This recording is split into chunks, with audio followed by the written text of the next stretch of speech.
القربى حقه والمسكين وابن السبيل ولا تبذر تبذيرا إن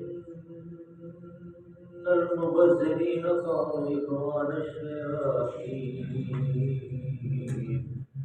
وكان الشيطان لربه كفورا وإما توردنا عنهم ابتغاء رحمة من ربك ترجوها فقل لهم قولا ميسورا.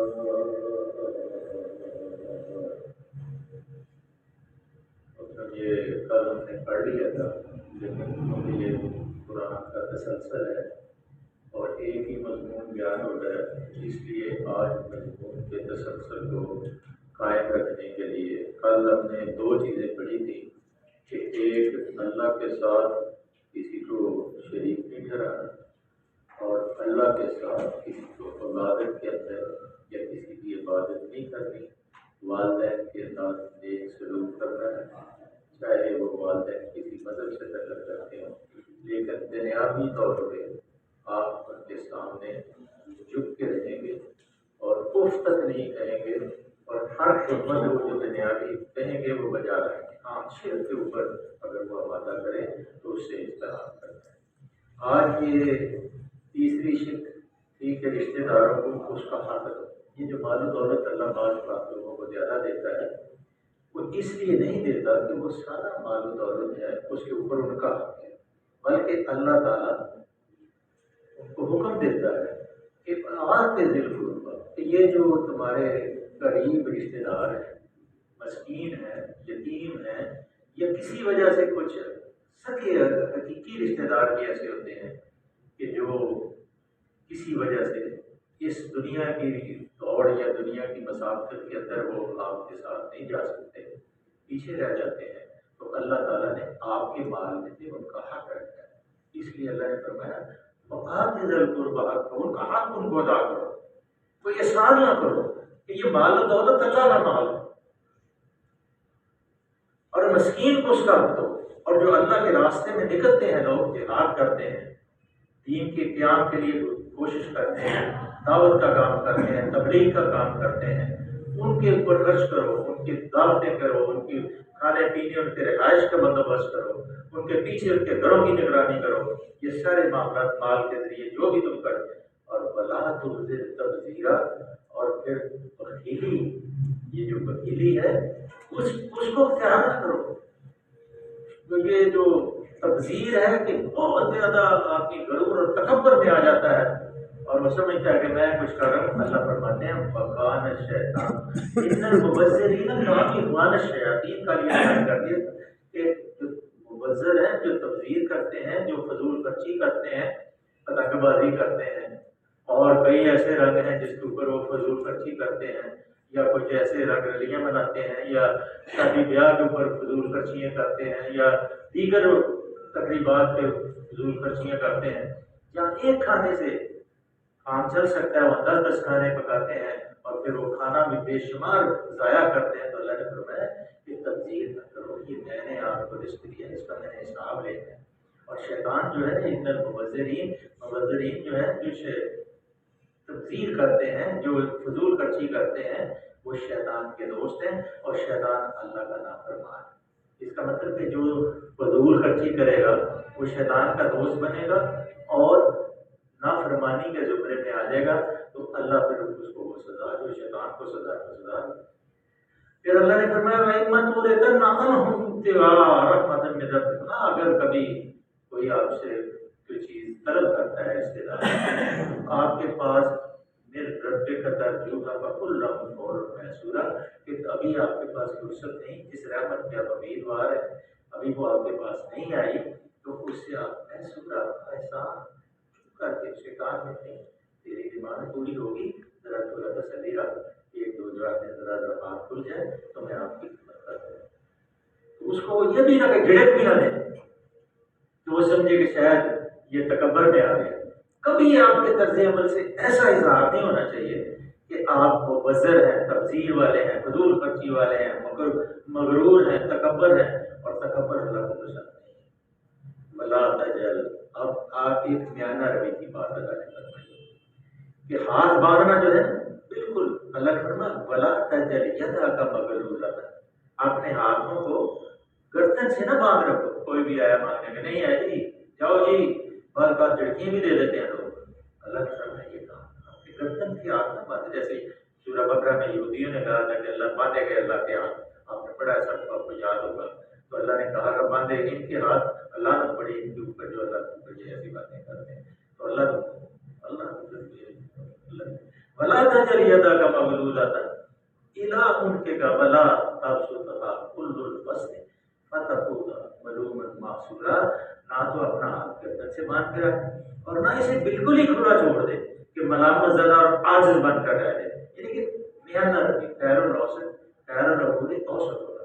جو درمیانی راہ ہے وہ اللہ تعالیٰ کو پسند ہے کہ جب خرچ بھی کرنا ہے تو مناسب طریقے سے، اگر کہیں بچت بھی کرنی ہے تو مناسب طریقے سے، درمیانی راہ. کہ ایسا نہ ہو کہ پھر تم سب کچھ ہی لٹا دو اور سب کچھ خرچ کرنے کے بعد پھر کیا ہوگا ملومن محصورا، پھر تم بیٹھے رہو گے عاجز بن کے، مغلوب بن کے، لوگوں کی ٹوکریں کھاتے رہو گے کہ میرے پاس تو اتنا مال و دولت تھا اس نے لوٹا دیا. کئی لوگوں کی مثالیں دنیا کے اندر ہیں اور کئی بڑے بڑے مالدار لوگ جو ہیں پھر بعد میں جب جیسی فضول خرچیاں اختیار کرتے ہیں تو اللہ ان کے اوپر تعظیم جس کو کہتے ہیں نا گرفت کرتا ہے اللہ، تو پھر آہستہ آہستہ ان کے مال کو. اور جو سخی ہوتا ہے اس کے لیے تو فرشتے اللہ آسمان سے اتارتے ہیں، تو فرشتے کرتے ہیں. جو سخی ہے اس کے لیے وہ دعا کرتے ہیں، اور جو دوسرا ہے وہ جو بخیل ہے اس کے لیے بد دعا کرتا ہے. اور بلکہ اللہ کے رسول صلی اللہ علیہ وسلم نے حضرت ابو ہریرہ رضی اللہ تعالیٰ عنہ سے کہا کہ تقسیم کرتا ہے، مال دیتا رہے، اللہ تیرے مال کو بڑھاتا رہے.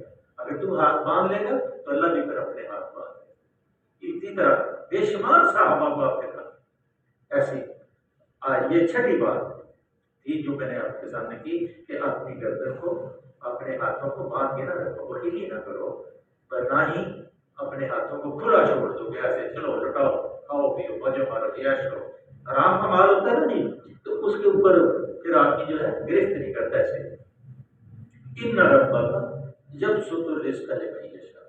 اب اللہ کی ذات کریم ارشاد فرماتے ہیں کہ اللہ جو ہے اپنا رزق جس کے لیے چاہتا ہے اس کو کشادہ کر دیتا ہے، جس کے لیے چاہتا ہے.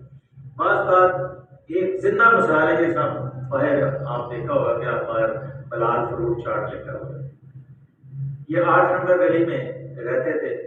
میرے ساتھ والے پڑوس میں کے مکان تھے کہ دادا جو تھے نا وہ بہت نیک آدمی تھے، اہل حدیث تھے، پکے واقع تھے، لیکن بار بار برادری نے ان کی خدمت کی، لیکن اللہ تعالیٰ نے ان کی نصرت دی. بلکہ یہ جو دکان ہے الگور والی، اس کے اوپر بھی ایک دفعہ برادری نے ان کو دکان ڈال کے دی، لیکن پھر بھی ان کے نیت میں فرق تھا اس لیے ہوتا ہے. لیکن اس کے بعد اللہ تعالیٰ نے اب وہی بلال، اس کا پوتا کہ بازار کے اندر اس نے ریڑھی لگانی شروع کی، اللہ تعالیٰ نے اس کو اس ریڑھی سے اتنا رزق دیا کہ لائنیں لگی. تو اللہ جس کو چاہتا ہے ان ربک یبسط الرزق لمن یشاء، جس کو چاہتا ہے کھلا بے حساب دیتا ہے. جتنا تقسیم کرتے جاؤ اتنے ہی اللہ اور بڑھاتا ہے، کیونکہ دنیا 70 آخر ہے، 10 دنیا میں مل رہے ہیں، 70 آخر ہے. اللہ نے اس کی سورہ بقرہ میں مثال دی کہ ایک دانہ بھی بوتے ہیں گندم کا اور اس میں سے کتنی بالیاں نکلتی، اور ہر بالی کے اندر 100 دانے ہوتے، 700 گنا اجر. اور اللہ کہتا ہے اس سے بھی بڑھا کے دیتا ہے. ان ربک یبسط الرزق لمن یشاء، جس کے لیے اللہ چاہتا ہے وہ رزق کو بڑھا دیتا ہے، اور جس کو چاہتا ہے اس کو کوئی روکنے والا نہیں. ان ربک یبسط الرزق لمن یشاء ویقدر، جس کو چاہتا ہے کام بھی کر دیتا ہے. انہ کان بعبادہ خبیرا بصیرا، اللہ اپنے بندوں کے حال سے باخبر ہے. اللہ تعالیٰ اپنے بندوں کے درمیان رزق کی بخشش میں کمی بیشی کا جو فرق رکھتا ہے اللہ اس سے باعلم ہے. اللہ جانتا ہے کہ اگر اس کو میں نے فقیر کر دیا تو یہ بے ایمان ہو جائے، اور اگر اس کو میں نے مالدار کر دیا تب بھی میں بے ایمان ہو جائے گا. اللہ جانتا ہے کس کو مالدار رکھنا ہے، کس کو غریب کرنا ہے، کیونکہ اللہ عالم الغیب والشہادہ ہے. اس کی اللہ تعالیٰ کی عطا کے اوپر ہر وقت الحمدللہ ثم الحمدللہ کرتے رہنا چاہیے، اور اس کی رضا کے اوپر خوش رہنا چاہیے. انہ کان بعبادہ خبیرا بصیرا، کیونکہ اللہ اپنے بندوں سے اللہ اپنے بندوں کے احوال سے بالکل باخبر ہے، اس کو ہر چیز کا علم ہے کہ میرے بندے کی ضرورت کیا ہے، اس کے اندر، اس کے ذہن کے اندر، دل کے اندر کیا کیا ہے۔ اس لیے اللہ کسی کو امیر بناتا ہے، کسی کو غریب بناتا ہے۔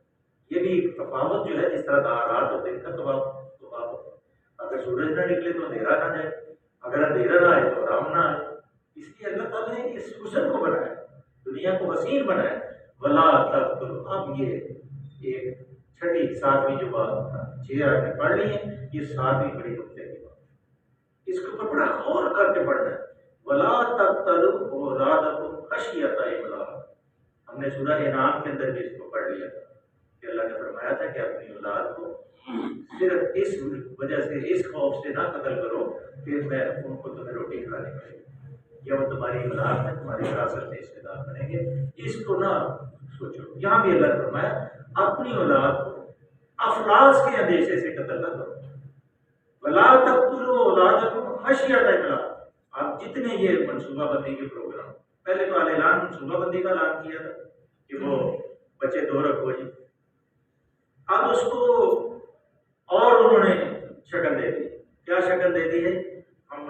ہم آپ کو جو ہے نا گھرانے کو خوبصورت بناتا ہے، مطلب کہ اللہ تعالیٰ کے رزق کے خزانے اللہ کے پاس۔ جب انسان پیدا ہوتا ہے تو ساتھ میں کمانے والے 2 بازو لے کے آتے ہیں، اور وہ جتنے انسان بڑھتے جاتے ہیں اللہ اتنا رزق بڑھاتا جاتا ہے۔ اور اللہ کے علم میں ہے جو مخلوق پیدا کرنی ہے وہ پہلے سے ساری پیدا ہو چکی ہے، بس وہ جسمانی کیفیت میں آئی ہے، وہ سب کا۔ اب اگر اس کو آپ دورانے زچگی یا دورانے اگر وہ جنین ہی اگر بنا ہے تو آپ کسی میڈیسن کے ذریعے اس کو قتل کرتے تو قتل کے زمرے میں رہتا، وہ بھی کھڑا ہوگا قیامت کے دن، وہ بھی قتل ہوگا اور وہ تم سے پوچھا جائے گا۔ اللہ نے فرما دیا کہ ولا تقتلوا اولادکم خشیۃ املاق، املاق کے یہ جو روٹی پانی کے چکر سے ان کو قتل نہ کرو۔ نحن نرزقهم وإياكم ان قتلهم کان خطأ کبیرا، ہم انہیں بھی رزق دیں گے تمہیں بھی رزق دیں گے۔ ہمارا کام رزق کا تو ہمارا معاملہ نہیں ہے، تمہارا کام صحیح کرنا ہے، کوشش کرنا ہے۔ رزق جو ہے اللہ کے اختیار میں ہے۔ یہ 7ویں اس سے پہلے اسلام کے جو دستور ہے اس کی یہ 7ویں شک ہے کہ ولا تقتلوا اولادکم خشیۃ املاق نحن نرزقهم وإياكم ان قتلهم كان خطأ کبیرا۔ یہ بڑی مسلم سیکنڈ ورلڈ وار کے اندر جس نے تاریخ پڑھی ہے، جرمنی نے باقاعدہ آدمیوں کو بلانا اس کو پڑا کہ وہاں عورتیں مرد سارے مر گئے، وہ اسی پہ عمل کرتے تھے، آہستہ آہستہ جنگ کے اندر مرد ختم ہو گئے تو پھر باہر سے لوگوں کو انہوں نے بلوانا شروع کی، اور پھر ان کی دوبارہ نسل پہ ان کی عورتیں بڑھ گئیں اور مرد ختم ہو گئے۔ اللہ تعالیٰ کا منصوبہ جو ہے اس کے اندر جو بھی مداخلت کرتا ہے وہ شکست کھاتا ہے، اللہ کا کوئی شکست نہیں دے سکتا، یہ بڑی بات یاد ہے۔ اس لیے اللہ کے حکم کی ہر وقت اللہ نے کہا ہے در حقیقت ان کا قتل ایک بڑی خطا ہے۔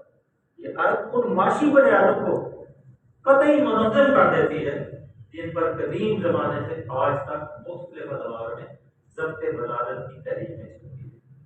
اور ہم پڑھتے تھے کارلائل رسکن، یہ یہودی تھے بڑے بڑے، انہوں نے اکنامکس کی کتابیں لکھی، اکنامکس کی طرف پڑھتے تھے کی دلیلیں کہ جب آبادی بڑھ جاتی ہے تو توبہ نعوذ باللہ من ذالک اللہ کے آسمانی آفات بھیجتا ہے آبادی کو منصوبہ کرنے کے، توبہ نعوذ باللہ من ذالک۔ حالانکہ اللہ اپنے خزانے جہاں چاہے جو مرضی کو ڈال سکتا ہے۔ اصل میں بات صرف یہ ہے کہ ہم اللہ کے مطیع اور فرما بردار بن کے نہیں رہتے۔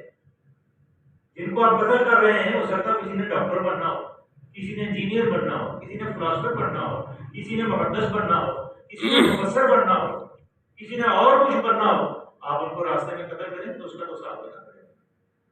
جس طرح وہ بڑی بے ہی ہے زمین کو دے آپ تیسرے سپارے میں پڑے، عورت کھڑی ہوگی بچی، مجھے بتاؤ کیوں قتل کیا؟ کیونکہ پہلا ان کا معاشرہ جو تھا عرب کا وہ اس بات ماہر تھا کہ عورتوں کو تو وہ بے شمار قتل کرتے تھے، اس لیے کہ عورتیں ایک تو وراثت نہیں دینا چاہتے تھے، دوسرے وہ کہ وہ روٹی کھائیں جان کے اندر کام نہیں آتا، اور پھر جان جب ہوتی ہے تو دوسرے جو غالب لوگ ہوتے ہیں، جو دوسرے جو جن کا قبضہ ہو جاتا ہے وہ ان کو ہوا کرتے ہیں اپنی باندھی اور روٹی بنا لیتے، اس لیے وہ پہلے گڑا دھو کے رکھتے تھے عورتوں پیدا ہو تو اس کے اندر دبا دے. یہ پہلے آپ نے قصہ سنا نبی صلی اللہ علیہ وسلم کے زمانے کا کہ وہ صحابی مسلمان ہوئے تو پھر اس نے وہ قصہ سنایا. اور یہ وہ قصہ اتنا دردناک ہے، بار بار اس کو اگر پڑھے تو آپ کو رونا ہوتا ہے کہ اللہ کے رسول رو رہے ہیں، صحابی کہہ رہے ہیں بس کر دے، اللہ کے رسول کو تم نے غمگین کر دی ہے. تو اللہ کے رسول کہتے ہیں نہیں، اس کو کہہ دیں آپ کی تو بیٹی ہی تھی نا. آپ نے کہا جس کی ایک بیٹی ہو اور اس نے محبت سے اس کو پرورش کی ہو، تعلیم و تربیت کی ہو، اس کی شادی کی ہو، میں محمد صلی اللہ علیہ وسلم ضمانت دیتا ہوں کہ وہ جنت میں جائے. پھر ایک نے کہا یا رسول اللہ صلی اللہ علیہ وسلم جس کی دو ہوں، آپ نے کہا جنت، اور تینوں اللہ کے رسول صلی اللہ علیہ وسلم جنت. اور پھر آپ نے فرمایا کہ جس کی یہ جی خدا نخواستہ کہ بدمزگی کی وجہ سے مطلقہ ہو کے آ جائے یا بیوہ ہو کے آ جائے تو اس کی وہ نگہداشت کرے، اس کی اگر وہ روٹی پانی کا بندوبست کرتا ہے تو وہ جتنا بھی روٹی پانی اس کے لیے خرچ کرے گا اللہ اس کو صدقے کے ذمہ میں لکھے گا اور اس کو اجر عظیم عطا فرمائے گا، اس کو بغیر حساب کے جنت میں داخل کرے گا. اس لیے یہ مطلب ہے اور وہ ماسا ایسا تھا کتنا کبیرہ، یہ بہت بڑا یہ جو نس بندی ہے یا منصوبہ بندی ہے، یہ نسے قطعی ہے. قرآن جبریل اس کو لے کے اللہ کے کلام اور کس کے اوپر ہے؟ لا ریب فیہ کتاب ہے، لا ریب فیہ یہ وہ پیغمبر ہے، لا ریب وہ فرشتہ ہے جو رسول کے اوپر یہ کلام ہے اور اس کا کوئی آج تک توڑ نہیں نکال سکتا. یہ سب مصنوعی چیزیں ہیں. جو یہ حقیقت ہے، یہ سچائی ہے، یہ ہمارے سامنے جو پڑی یہ سچائی ہے، یہ حقیقت ہے، اور باقی سب مصنوعی چیزیں ہیں. اس کے اوپر عمل کرنا، اللہ کے رسول صلی اللہ علیہ وسلم کے کلام پہ عمل کرنا، آپ کی سنت پہ عمل کرنا، باقی چیزیں سب ختم ہیں. اس لیے اللہ نے ان قتل کانا اتنا کبیرہ، در حقیقت ان کا قتل ایک بڑی خطا ہے. یہ آپ چاہے بس پہلے سے دوائی لے لیں یا کوئی ایسا کام کر لیں، یہ قتل کے زمرے میں ہے اور یہ قتل کا حساب بس سمجھ نہیں کر سکتا. اب 8ویں شک کیا ہے بڑی خطرناک ہے، یہ بھی یہ اسلامی قانون کی ایک دفعہ ہے. ولا تقربوا الزنا انه كان فاحشا وساء سبیلا.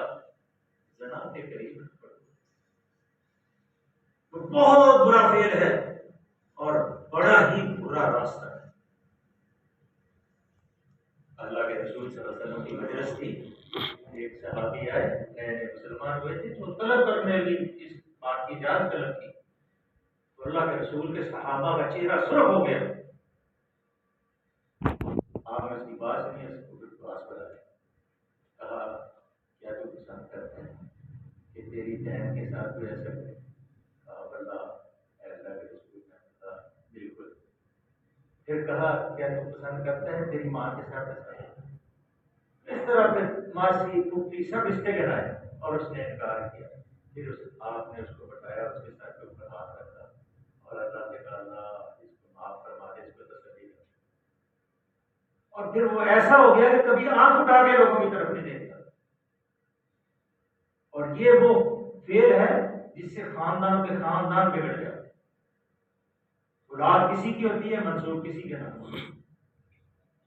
جو ایسے کام کرتے ہیں یہ فاحشہ کبیرہ ہے، بس سبیلا بڑا ہی برا راستہ ہے. اس معاشرے میں یہ ہوتا ہے پھر اس کو نہ باپ کا پتا ہے نہ باپ کا پتا، بیٹی کا پتا ہے نہ بیٹے کا پتا، جا کے معاشرہ دیکھیں. اور جب ہم اس کے اندر جس کی کمیاں شروع ہو جاتی ہیں، لوگ کہتے ہیں یورپ کے اندر یہ سارا کچھ ہوتا ہے، وہاں بڑا ذرا ان کے پاس بیٹھ کے دیکھو ان کی کیا کمی ہے. وہ روتے ہیں کہ ان کو پتہ ہی نہیں کہ ہمارا باپ کون ہے، ہمارے ماں کون ہے، ان کو یہ نہیں پتا. ماں کہیں رات گزارتی ہے، باپ کہیں رات گزارتی ہے. پاکستان میں سب کچھ نہ ملے لیکن ابا ضرور ملتا ہے. اس لیے اللہ نے جو فرمودات ہیں اللہ کے اس کے اوپر غور. یہ 8واں مسئلہ ہے ولا تقربوا الزنا انه كان فاحشا وساء سبیلا. زنا کے قریب نہ بڑھو، وہ بہت برا فعل ہے اور بڑا ہی برا راستہ ہے. ٹائم ہو گیا یہ 9واں پڑھ ولا تقتلوا النفس التي حرم الله الا بالحق. اب یہ جو قتل ہم کرتے ہیں اللہ نے فرمایا ہے کہ سارے انسانوں کا جو قتل ہو جائے، لیکن ایک مسلمان کا قتل، سارے انسانوں کا قتل آسان ہے لیکن ایک مسلمان کا قتل مشکل ہے۔ اگر کوئی کرے گا ولا تقتل نفس التی حرم اللہ الا بالحق، جس کو اللہ تعالیٰ نے حرام کرایا ہے بغیر حق کے، ہاں اسے بھی زنا کیا ہے، شادی شدہ ہے، آپ قتل کر سکتے ہیں۔ اگر اس نے قتل کیا ہے تو دیت کے طور پہ اس کو قصاص کے طور پہ قتل کر سکتے ہیں۔ اگر وہ مرتد ہے ایمان لانے کے بعد پھر گیا، پھر آپ اس کو قتل کر سکتے ہیں۔ اس کے بغیر کسی مسلمان کو آپ قتل نہیں کر سکتے۔ اگر کریں گے وَمَنْ قُتِلَ مَظْلُومًا فَقَدْ جَعَلْنَا لِوَلِيِّهِ سُلْطَانًا فَلَا يُسْرِفْ فِي الْقَتْلِ، لیکن پھر حق کے ساتھ اللہ نے اس کا بدلہ بھی کہا ہے، جس کا وہ قتل ہو جائے۔ یہ حضرت امیر معاویہ اور حضرت علی کے درمیان جو حضرت عثمان غنی رضی اللہ تعالیٰ عنہ کی شہادت کا واقعہ ہے، بڑا خطرناک بات ہے، اس کے اوپر گفتگو کرنا بڑی مشکل بات ہے، کیونکہ کاتب وحی ہے ایک طرف، اور ایک طرف نبی صلی اللہ علیہ وسلم کے داماد بھی ہیں اور خلیفہ چہارم بھی، اور یہ ایک معاملہ ہے جو اس سے اس کی ابتدا ہوئی، شروع ہوئی۔ جب وہ شام کا علاقہ تھا، حضرت علی رضی اللہ تعالیٰ عنہ کو اپنے مسیح کرنا چاہتے تھے، تو امیر معاویہ رضی اللہ تعالیٰ عنہ نے نہیں کیا، اور پھر وہ بادشاہ یزید کی نامزدگی ہو گئی، اور پھر اسی طرح وہ آگے معاملہ جو بڑھتا گیا۔ یہی مباحثہ ہے کہ اللہ نے فرمایا کہ حق کے ساتھ، حق کے بغیر آپ کہتے ہیں وَمَنْ قُتِلَ مَظْلُومًا، جو شخص مظلوم مارا گیا اس کے ولی کو ہم نے قصاص کے مطالبے کا حق عطا کیا۔ فقط جلنا لے ولی یہی سلطان فلا یسرف فی القتل، لیکن اس کو بھی کیا چاہیے کہ قتل بدلہ لینے کے اندر حد سے نہ بڑھے۔ ایک آدمی قتل ہوا ہے، جس نے قتل کیا اس کو قتل کرو، یا خاندانوں کے خاندان نام ڈال دیے جائے، اور پھر ہمارا قانون کی اثر ہے، طریق پہ طریق ڈالتی رہے، اندر ہی لوگ مر جاتے ہیں۔ کئی دیکھے ایسے پورے جیل میں جیل میں تھا، کئی ایسے تھے قتل کا پرچہ جی 20 سال ہو گئے اندر بیٹھا، کوئی کچھ نہیں ہوتا۔ قانون ہے اس کا، کوئی قانون نہیں، یہ قانون نہیں بلکہ ظلم عظیم ہے۔ اور پیچھے گھر بک جاتے ہیں، عورتیں جو ہیں بیچاری فقیر بن جاتی ہیں، بچے بیکار ہو جاتے ہیں، اور فیصلہ پھر بھی نہیں ہوتا۔ لیکن قیامت کے دن سب کو فلا یسرف فی القتل، پھر وہ بدلے کے اندر زیادتی نہ کرے، انہ کان منصورا، بے شک اس کی وقت کی جو حکومت ہے اس کا فرض ہے کہ جس کا مقتول ہے وہ اس کا بدلہ لینے میں بدلہ لینے والے کے ساتھ اس کی مدد کی جائے۔ یہ ہم نے آج 9 پڑھ لیے، بس 10 11 12 کل انشاءاللہ پڑھیں گے۔ اللہ تعالیٰ کی ذات سے دعا ہے کہ اللہ تعالیٰ ہمیں اپنے اعمال کو درست کرنے کی توفیق عطا فرمائے۔ اللهم صل وسلم على عبدك ورسولك وحبيبك سيدنا محمد النبي الأمي وعلى آله وصحبه وبارك وسلم عليه۔ اللہ ہمارا بیٹھنا قبول فرما، اللہ اس قرآن کے نور کو ہمارے سینوں کی اللہ جی بہار بنا، آنکھوں کی ٹھنڈک بنا دے، کانوں کی سماعت بنا دے۔ اللہ